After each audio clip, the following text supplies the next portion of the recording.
Een van die internasionale skrywers wat in Suid-Afrika is vir die Open Boekfees is Paul Beatty, wat verlede jaar die gesogte Booker-prys gewen het met sy satiriese roman The Sellout. The Sellout is 'n bittersnaakse boek en soos The Oprah magazine dit beskryf het, a work of genius, a satirical opus on race in 21st century America. Ons het vir Paul in Kaapstad gaan ontmoet om oor sy skryfwerk te gesels. I think I started writing not so much with an awareness of what I wanted to say, but a little bit of awareness that I wanted to say things in a way that I hadn't heard before.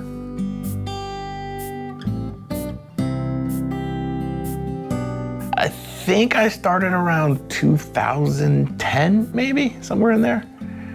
Yeah, it's a long time ago. Yeah, it took about 5 years all in all to finish it, I think. It's a book about a kid with absolutely no tools who kind of has to do the impossible. In this case, the town he's from has been erased off the map. And so he kind of just resolves one day to put the town back on the map, and he has to figure out how to do that. I'm just trying to tell this story and explore all these ideas that I have.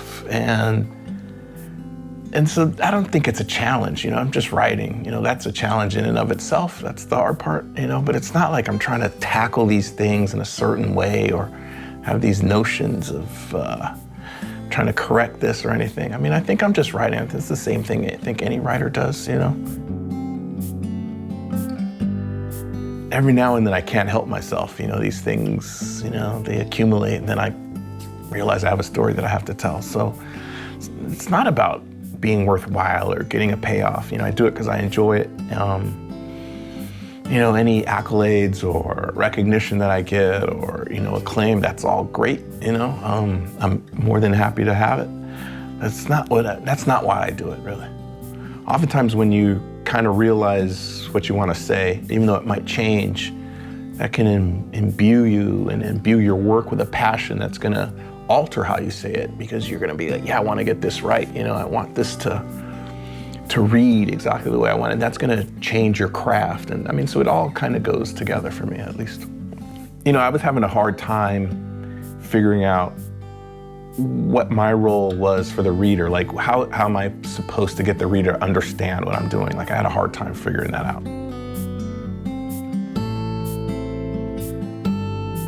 I was lucky enough that I had a professor who told me that people will learn how to read you, like that I'm trying to do something that no one's done before, I guess, for the most part. And when he said that, that kind of just relaxed me a little bit. But it also was nice to know that, that something about what I was working on was really breaking through with him. And it kind of just taught me not to write for people a little bit, just write and learn to trust myself as a writer, And part of that is learning myself to trust myself as a reader of my own writing, I think.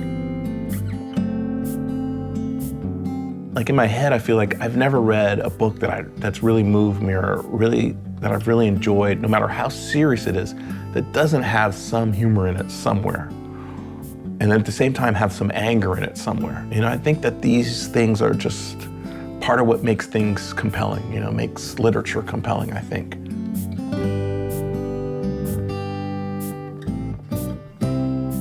The thing I think about is not so long ago, I heard Hilary Mantel. She writes these historical novels, and she was quoting Ho Chi Minh. Somebody asked him, so what's been the impact of the French Revolution? And he went, time will tell.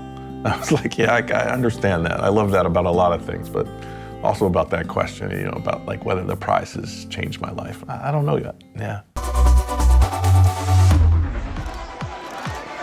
En dit bring ons aan die einde van vanaand se uitsending van FLITS. Ons groet jou ouer gewoonte met beroemde laaste woorde. En vanaand is dit die laaste woorde van Paul Beatty se boek The Sellout.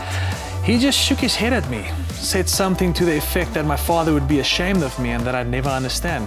And he's right, I never will. Sjoe, mooi bly tot volgende week wanneer ons weer saam gesels.